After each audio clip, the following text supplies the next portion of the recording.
Hi, everybody. Not sure if you can hear me yet. There we go. Hey, everybody. My name is Hannah Baker, and we are here with a Guild of Working Designers. So this is a group for designers working in the field. It's an opportunity to support, commiserate, and activate one another. Today, we're here to discuss how we can activate collaboration between product managers and UX designers. Have you ever asked yourself, does that fall under product or UX? Or maybe how much time does your PM spend on discovery? Well, today we're fortunate to have two excellent panelists with us who are product managers, and we're going to get some honest answers from them. So I'm really excited to introduce Joy Mwihia, who has been involved in various capacities as a designer throughout her life. She's currently a product manager at Plista, a digital advertising solution company based here in Berlin. Prior to this, Joy completed her MBA and then trained and practiced as a UX designer before she transitioned into PM. We also have Mark Tan with us. Mark has built consumer products, communities, and has been a PM for over 10 years. He's currently the director of product and community at Waze, a startup that offers affordable and smart home products. Before this, Mark led product and community growth at Amazon and Twitch gaming communities. And I'm also just really excited to have this new platform, or this new type of meetup that we're doing today. So there's not going to be any presentations. We asked our audience to bring us some questions beforehand that we have curated a little bit, and we'll just have those questions open to Mark and Joy. We also will be answering some live questions in the last 15 minutes of the talk as well. So as you can see, we'll do the designing with product managers talk, and then the Q&A. And then if you are joining us with AirMeet, we'll do some networking afterwards. Those of you that are joining us on YouTube Live, we are monitoring that chat as well. So if you have any questions, you can put them into the YouTube chat and we'll get to those. And if you're on AirMeet, you can put them into the Q&A section on the right-hand panel and upvote them, and we'll get to those later as well. So without further ado, we have Joy and Mark with us. And just to kind of get started, I think a lot of designers nowadays and product managers have different and random kind of paths that they've gotten to where they are. And so I was wondering if both of you could shortly just tell us of like, what was your career path? What kind of ways did you get to where you are today? And Joy, would you mind starting off for us? Yes, thank you. Hi, everyone. Welcome to this talk. I'm glad I can't see you, but it's great to know that there's so many people out there. Yes, so I'm Joy, and I'm from Nairobi, Kenya. My background was actually architecture. I trained as an architect in Kenya. It's 6 years training. Then I also practiced as an architect. I've always had an interest in design, but there was a gap year there before university when I had a chance to also do some IT. So based on that, after I practiced a bit in architecture, and I got the opportunity to move to Europe, I figured I really want to change my career. I don't want to continue with architecture while I'm here in Europe. And to enable that, because of course, how we are trained in Kenya and how we are trained in Europe is a bit different. So even practicing architecture would have been hard. I would have had to go back to school. So what happened is I decided to try something different. So I first started by doing an MBA. I was in Spain then. And then from there, that's when I got into the concept of UX design. I trained as a UX designer with Career Foundry, actually. And then, yeah, really nice course.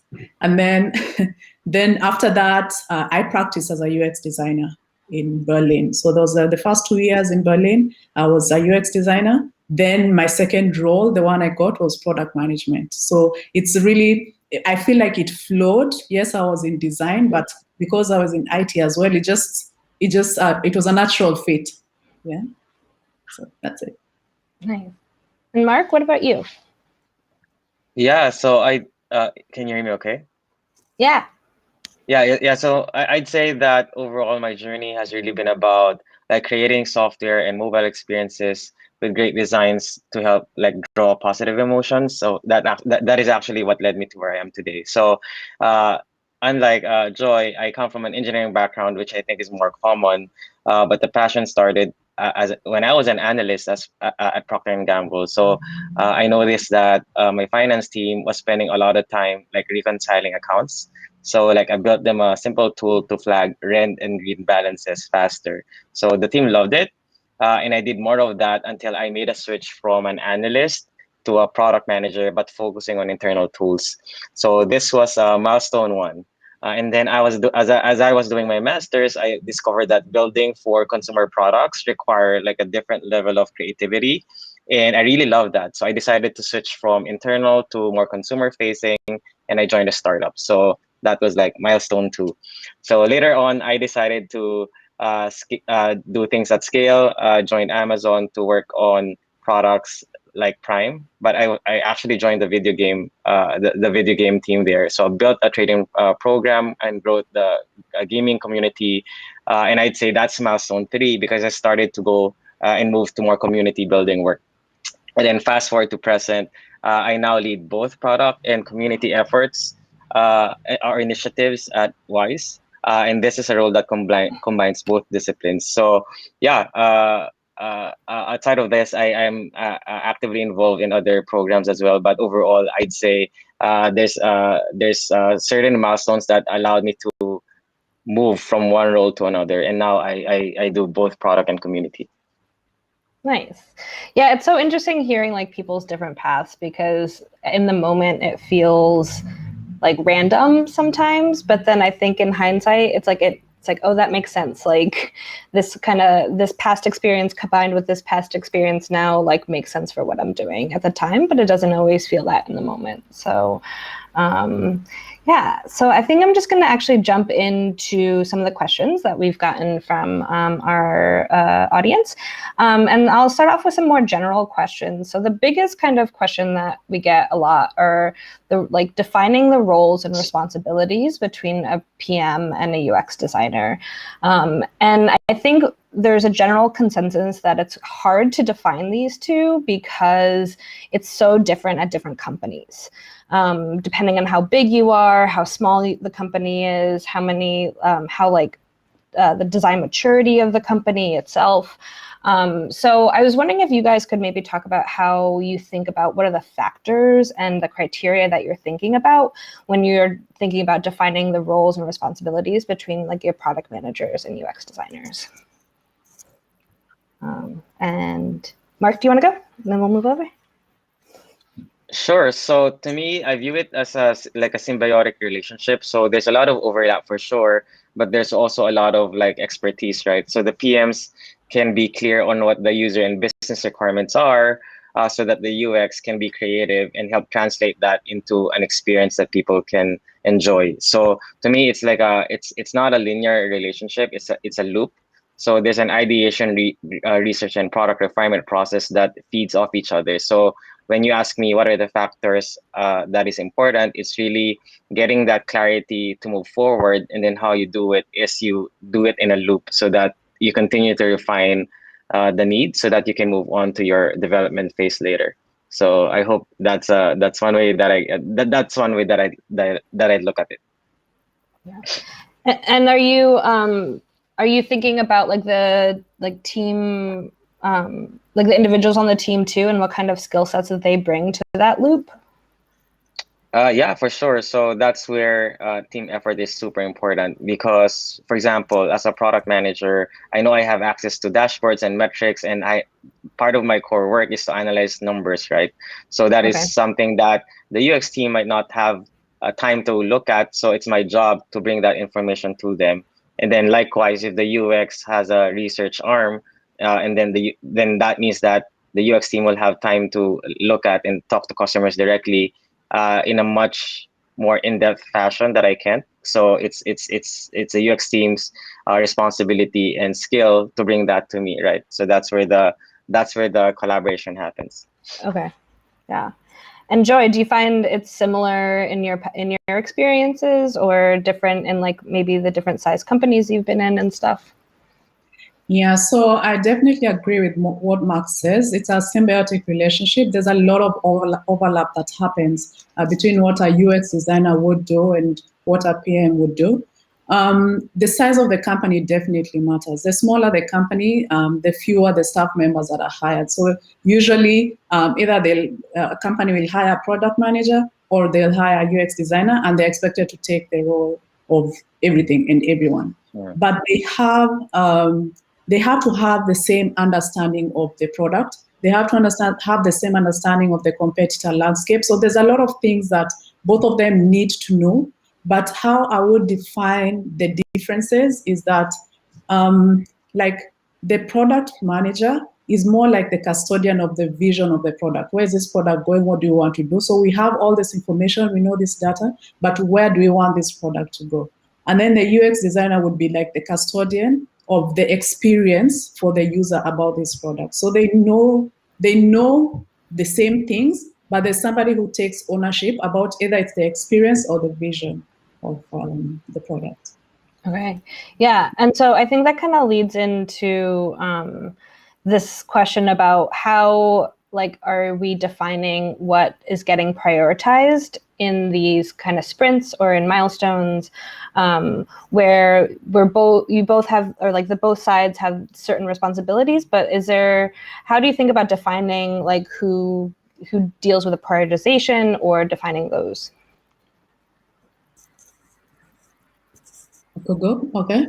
Yeah. So in terms of sprint, so we use a plista, the Scrum methodology. So sprints are a big part of how we work, our process.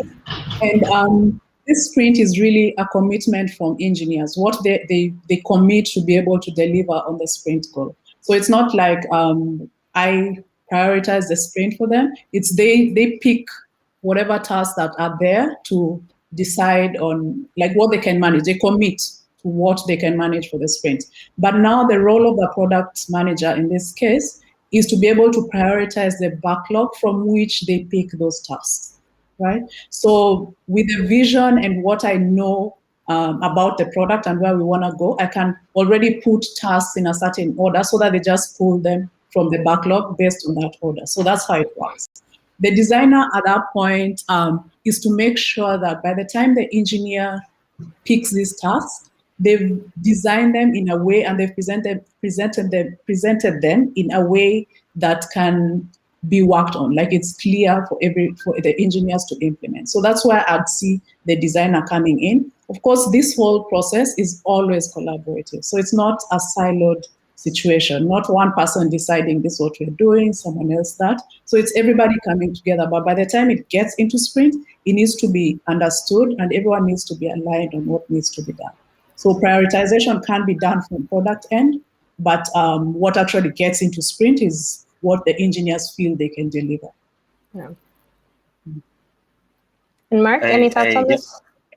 Yeah, I think Joy explained it well, but and what I've seen work best is really a collaboration between engineering, UX, and PM, right? Because, like, usually the goals are revolving around user or business growth, and all of our work collectively add to that. So the best practice that I've seen is the UX, the product managers would have goals separate from the engineering teams at first, and then the product managers work with the UX to see if the tasks needed can be consolidated, or is there a separate path needed to redesign an experience, for example, that is very leaning UX. In that case, we sit together with the UX team and try to schedule that into multiple sprints so that by the end of the year, we hit a certain goal. So yeah, I mean, this is just another way of putting what Joy said. It's really a collaboration effort.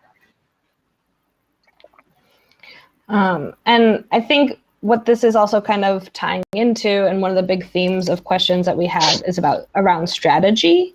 And I know that a lot of UX designers specifically that I talk to a lot are wanting to get more and more involved in the strategy side and the utilizing the information and the research that they're doing and like looking into the customer and talking to them.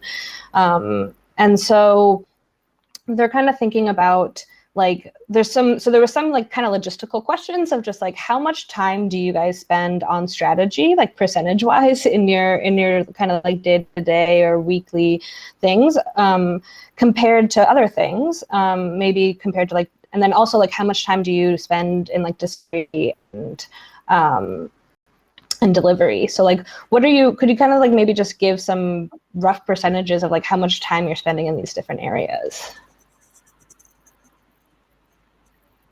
Joy, do you want to go first? Yes, I can go. I'm not sure I can give it a percentage. I would say like when I was doing UX before, I felt like I was doing much more on the discovery part. So like 60-70% was discovery. Now as a PM, that kind of shifted. When I joined the company, I mean, I didn't know the industry. I didn't know a lot of things about that specific company. I was from a completely different industry. So there was a lot that I needed to learn. So I found myself more stuck in the loop of trying to deliver things that I took over from a different PM, right? So that's what happened for the longest time. But after I settled into that routine of understanding what's going on and the sprint backlogs and all that stuff, now I'm able to take time and start appreciating what's this product about, what's this industry about, what are the competitors. So I do have a bit more time to do that. Okay. But I would say that the balance between the ability to balance delivery and discovery really depends on several things. But I feel like a lot of it is about culture, the company culture. So if the culture is more geared towards deliver something, revenues, what is this? Every time there's something that you need to be showing, then there's very little time to, just research and make sure that what you're trying to put out there has actually been researched fully. So company culture has everything to do with that. And right now at Plista, we've really improved on that. So earlier when I started, we had that rat race of trying every time, to just deliver stuff. But now we've slowed down and we've decided to get into experimenting and researching and testing with users, without asking for deadlines all the time. When are you giving this and that, So I think culture really plays an important role. Yeah, absolutely. I mean, if you're fighting against the culture of the company the whole time to get this stuff into it, it's an uphill battle. And not that you can't necessarily make change or get in there, but it will be, if it's more accepted into the company culture, it's definitely, you're able to dive deeper into these areas too. Yeah. Mark? Yeah, I think that was very well put. Actually, I have a similar response because you did mention culture. Two factors that I'd add to that would be the product maturity and then my own level of experience, because these dials, I'd say strategy, discovery, and delivery changes depending on where I am and what I'm doing and how many, like at what point of my career I am in. But I'd say in general, working for startups, there's a lot of for sure bias towards delivery and discovery because you're trying to find product market fit and we're trying to make it work. So there's a skew towards that. And then as I move on to larger, more stable companies, then there's a tendency to spend more time on strategy because as things get bigger, it's harder to break it. It's harder to break things, and you're supposed to be more mindful of what you're gonna do. So yeah, it's a matter of, that's another thing of being a PM. You have to be flexible enough to adjust accordingly to the environment that you're in. And so for designers or UX designers who are wanting to kind of have more of these conversations and get more involved in the strategy side of things, do you have any advice for them to start, like, of how to start participating or how to advocate for wanting to participate in more of these kind of strategy conversations? Mark, do you want to go? Sure. I know this is really hard because my heart belongs to like UX centric teams, and it's sometimes there's a disconnect between what the business leaders want versus what the UX is trying to do. Although actually, at the end of the day, it all follows the same goal. So my advice is be creative. Like one, customer testimonials and feedback are always very strong, especially if the culture is built around that. So we would take screenshots of reviews, highlighting how the experiences are bad, and that will sort of resonate more with the management or leadership teams. The second one is just try to translate how your design and your experiences are actually going to be useful in the end. So showing some numbers and working with PMs to say, actually, if you revamp this design, that can deliver 20% more click-through rate or conversion, will help bridge that gap between an experience that is very abstract versus a business goal that is very data-driven. Yeah, there's a lot more that we can talk about, but I'd say those are the two main suggestions. Yeah, I think it's hard to sometimes, or you need to kind of put it in the language of other people too sometimes. And I think we have a huge advantage of, as designers, of using visuals more so to communicate ideas as well. So sometimes when you just look at numbers on a page or you look at other things, they can be hard, but if you can put it into an easily digestible visual, like this bounded object that other people can kind of come in and understand right away or quicker, then I think we can use that to our advantage a lot of the times too, to kind of communicate these things that we have. So I love the idea of like screenshotting the testimonials or other things too, anything like that of putting in. Yeah, I mean, let me just add to that. I love that idea. Definitely. As a UX designer, a lot of companies, maybe now they've tried to improve and started thinking of UX as a very important role, but a lot of companies still say UX, UI because they separate those things. And then there's a lot of misunderstanding around UX. So a lot of times suggestions that come from designers is kind of disregarded because business needs they always pull rank on these things. So if you cannot argue about what you want to do using data that people, validated information that you can tell them, I've tested this, I've found this, and this is what it will do, what's the benefit, then you'll always be told, that one can wait, that one. And that happens a lot. It happened to me as a designer, and I've been doing that to the designer that we had, so unfortunately. So it happens a lot. The other thing I'd like to say about this same topic is I think it's important for the UX designer as well to really, really, truly understand the target users. I know that's the idea of what a UX designer should, but a lot of times we find ourselves stuck in that confusion of trying to meet trends and things that are happening. So sometimes if you don't differentiate between enterprise and consumer type of design, then you start focusing on the wrong thing for the wrong product. So a lot of times you find people trying to put in consumer design into enterprise design. And then, no one cares for all the pretty things happening on Facebook and those, or Amazon, something like that. You need to understand who is this target user, what do they really care about, and then you offer them that. All those other bells and whistles, you can give them if you have time, but the PM will probably never prioritize those unless they are meeting something specific for the business or that user. Yeah, just like you have to be user-centered, you also have to think about like your audience of your company and who and where, what you're saying, like really think about who their users are and what their like audience is looking for and needing to function in this product. And sometimes that's not what maybe the trends are or what is, as you're saying, internal and external in that way.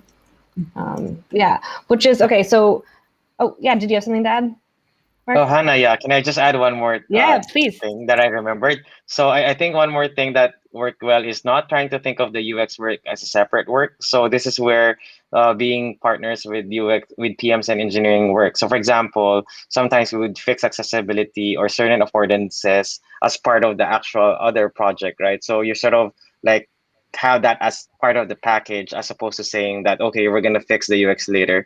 So that can only happen if you build the trust with the PM and engineering, because of course that will take separate sprint points. But if you do it well and they understand why you're doing it, then you get to the finish line without having to force yourself on a separate track.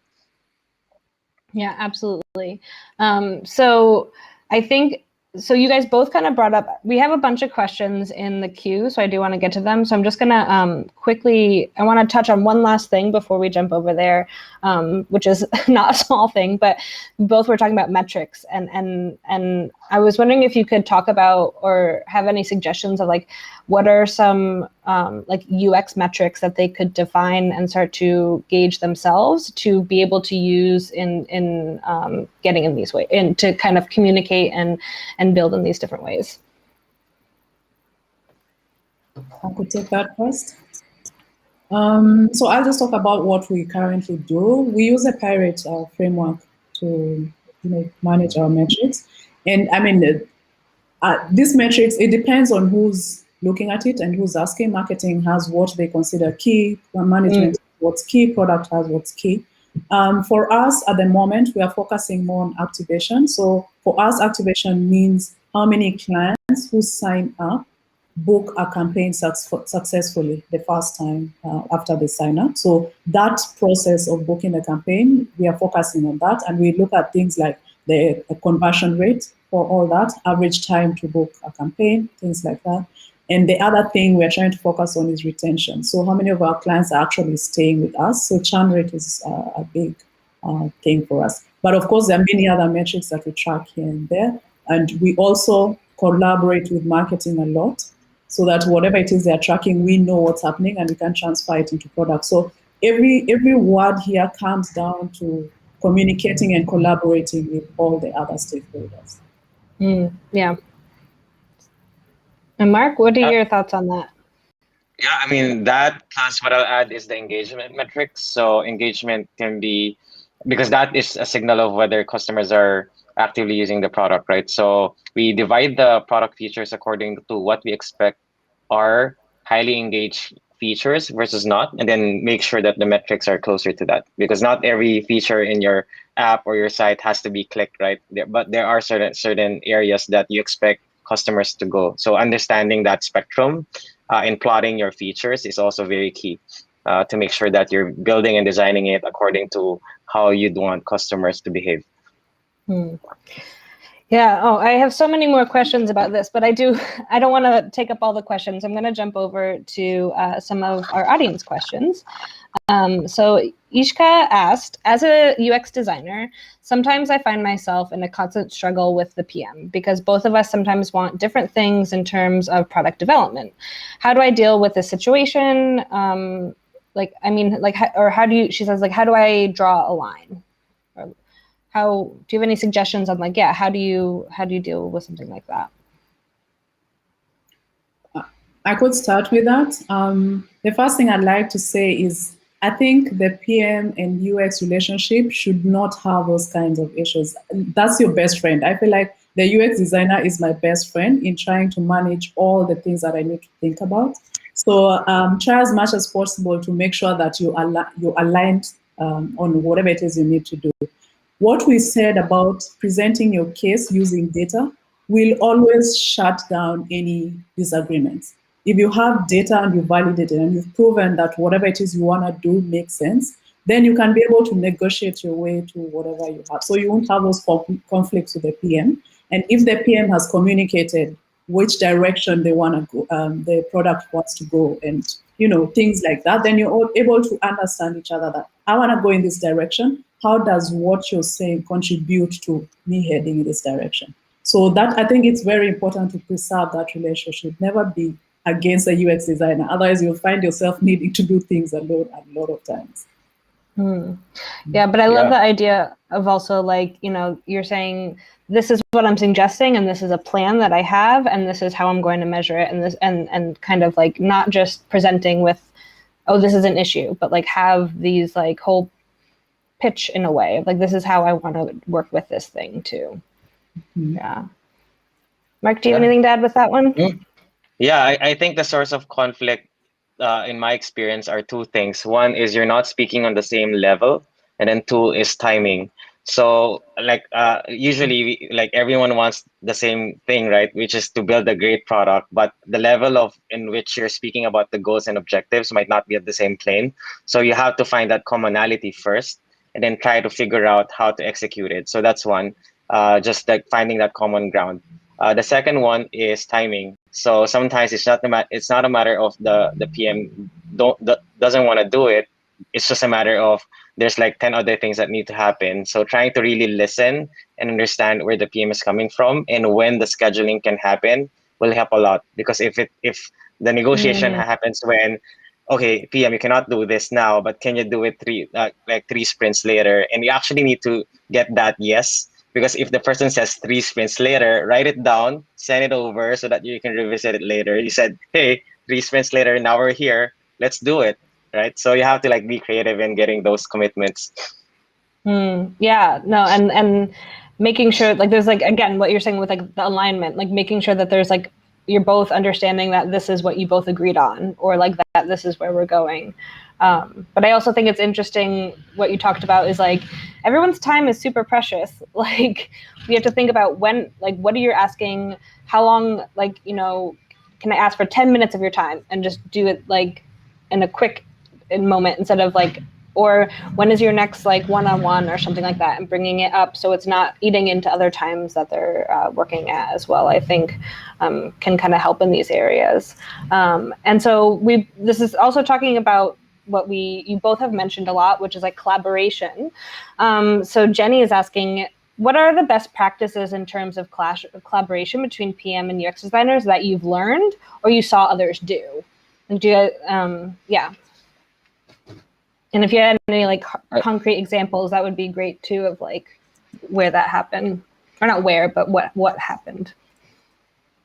I can start with that. So one recent thing that we did, actually my direct report did, was create a customer journey map, but do it with the PMs. So sometimes we tend to like do our work in isolation, right, or separate from the business team. But that's actually hard, because if they don't feel like they were part of the ideation and thought process, they will feel less connected to it. So if you bring them early to say, hey, let's set up a 30-minute brainstorming and we're gonna do it together, and then you finish some milestone there, by the end of the next meeting, even if you do it on your own, it's actually easier to get the buy-in because they were there at the start. So I'd say don't do work on your own just to show data later. Bring them in, make them feel like they're part of the process. Yeah, I agree with that. I mean, that really is key. When I started out with at least a PM work is really about talking to engineers a lot and talking to stakeholders a lot. And I mean, a lot of times people can be very siloed. What I started doing much earlier, before we improved our processes now, is I found myself talking so much because I say the same thing to engineers, I transfer it to stakeholders, I bring it to engineers. So I just make sure I keep talking and talking. So if you're not a talking personality, or you're not comfortable with interacting with people, it's going to get a little tricky, because you will hear something here, you will not communicate it here. And then these ones will never know. And, so there's always a gap in communication. So I think the trick is just make sure what you know is known by all the parties who need to know. Yeah. So, and I don't think that unless you're in finance or something where you need to keep certain secret passwords and things like that, just let the information flow. Let it be out there. Let's have the same Confluence pages where people go and find information. That journey map is really a nice idea, because people then are aligned on a common visual that they can say, okay, this is where we are at, and we can discuss based on this. So don't hog information. Just be open with it. Unless it's supposed to be private for whatever reason, just do it. Yeah, just tell anybody and everybody. Of course, don't crowd people with unnecessary things, but just put it somewhere where people can access it when they need it. Yeah, I mean, this is something we talk a lot about with our students, is like, how do you make, especially with the research, like how do you make your research discoverable, but not just like discoverable, but like kind of easily discoverable. Like I don't want to have to read all of the, like you did the research. I just want to see like the insights and like what like is the biggest thing you pulled out of it, but make it like available to the whole company, because it might be useful in other areas too. So yeah. So we have a question pulled in from YouTube, which I just lost, but I'm going to find again. Sorry. It says, so from Just for Fun, do you think product managers should do discovery and ideation, parentheses, wireframing, etc.? I could start. Yeah, next time you'll start the next 5. Again, the word collaboration comes in here. I think everybody should be in everything. Like if you have stakeholders and you have engineers and you have anybody who's part of the project squad, needs to be in that discussion, because if you have a discussion about something and make decisions and you did not involve others, as Mark said, if there's no buy-in and people feeling like they were part of the discussion, they never own the decision and they don't do anything about it. So I think if you have the opportunity to always involve all the people who are pertinent to that discussion, just involve them. Let them be there, let them know what needs to be done. So there's buy-in and people feel the responsibility to take it up and, you know. Yeah. I agree with Joy. Yes, make your PMs work hard and make them realize how hard it is to build and discover something from nothing. Yeah, I think oh, go ahead. Sorry. I mean, I was gonna say, how the PM is not in discovery, I don't even know. Like, where is this PM at when discovery is happening? What are they doing? I'm not sure. I'm not sure what that is exactly. Okay, depends again on the size of the company. Yeah, you could have a full team that's dedicated to doing these kinds of things, and then they just present summaries of what they've discovered. But if it's a small team like where I am now, I don't see where this discussion would be happening, and I'm not in it. Mm-hmm. Yeah.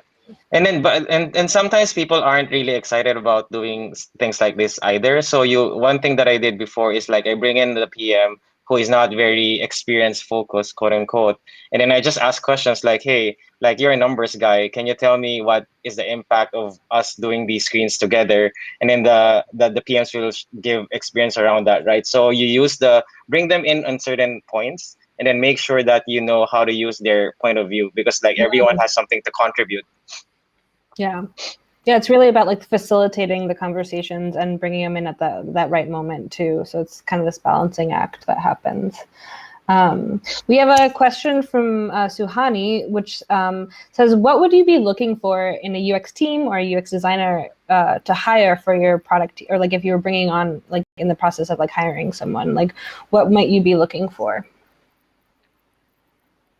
No.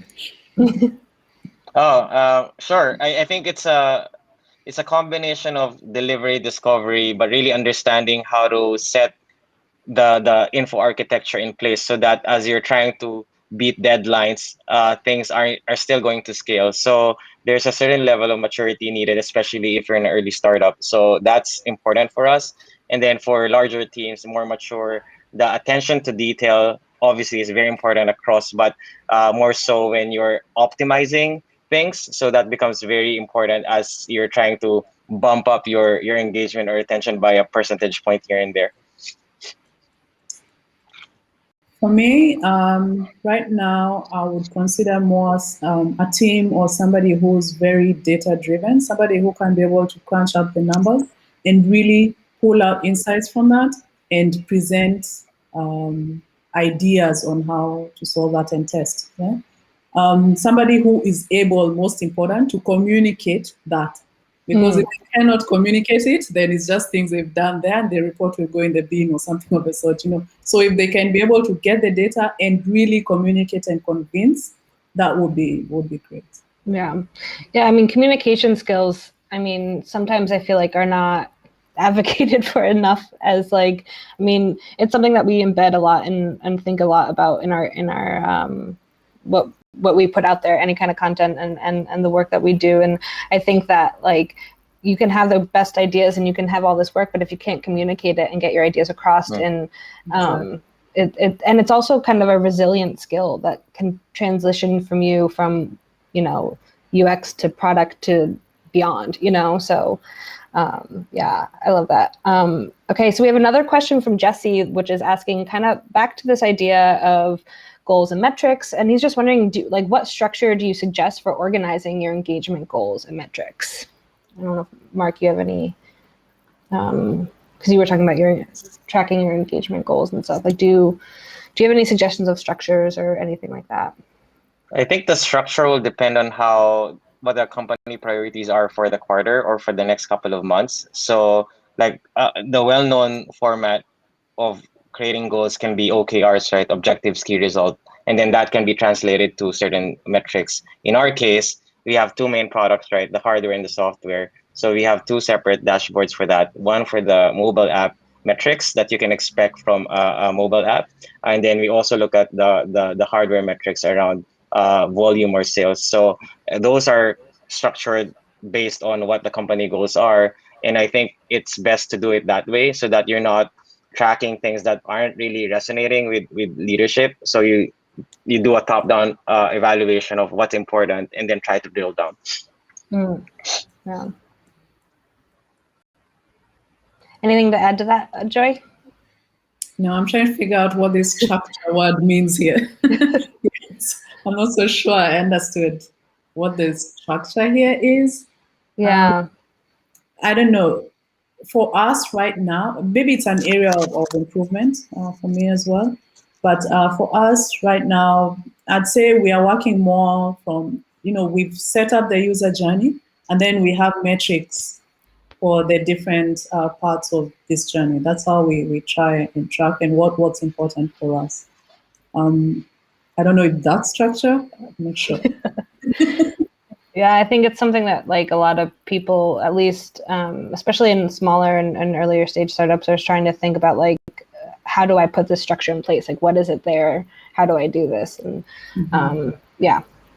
So with that being said, I want to be conscious of time, and we're hitting close to the 8 o'clock mark. And so I just wanted to say thank you guys so much for this really wonderful and engaging conversation. I hope that our audience got some of their questions answered. But I did just want to give you guys a moment. If there's anything, how can people connect with you? Is there anything you're excited about or want to talk about? And I'm just going to pull up a couple slides. So I know I might switch it over to Mark first. I know he has some exciting stuff coming up in his future. Oh, Hannah, did you say me? Yeah, I'm just pulling up. Yeah. Yeah, there's a bunch of things. In terms of where to connect, I'm super active on Twitter right now. I'll put my handle here. And also trying to build a course around the topic of community-driven product development. So it's going to be launched on Maven.com at some point. And yeah, look forward to connecting with you. And Joy, I have a slide for you. There we go. Oh, I missed the other link, but I'll put it in the chat.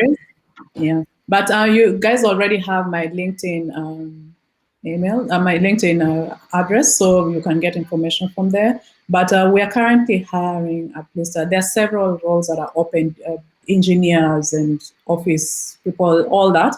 But for now, I just wanted to highlight that we are looking for UX designers and product managers. So if anyone is interested, just go to the plista.com website. You go to careers and you'll just see a bunch of those and what's required.